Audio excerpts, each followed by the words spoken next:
Inquiétude autour de l'état de santé du roi.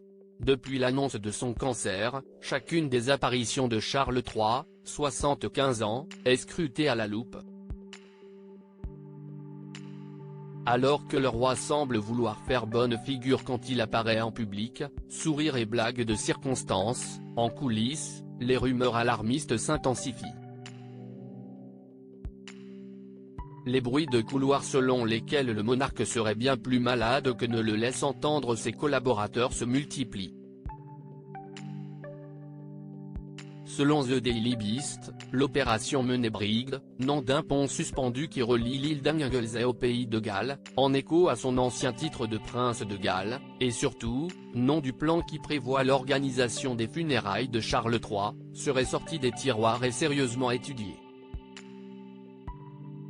S'adressant aux amis du roi ces dernières semaines au sujet de son état de santé, la réponse la plus courante est une baisse de la voix d'une demi-octave environ, suivie d'une déclaration sombre et longue, « Ce n'est pas bon », rapportent nos confrères.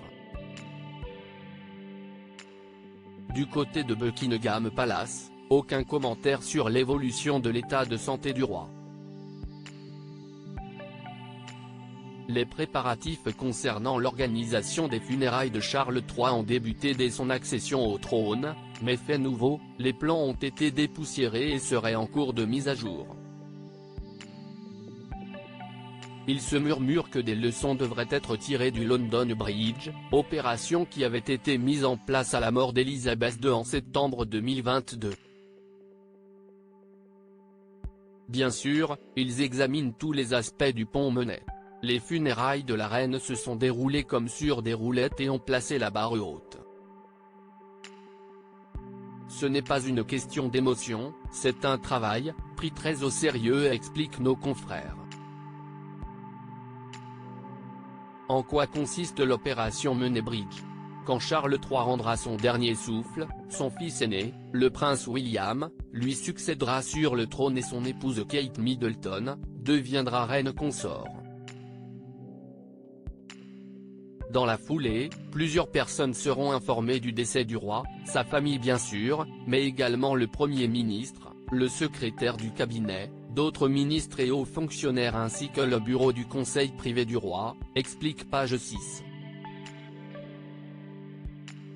Le Premier ministre sera le premier responsable du gouvernement à faire une déclaration, le ministère de la Défense organisera des salves d'armes à feu et une minute de silence pour la nation sera annoncée.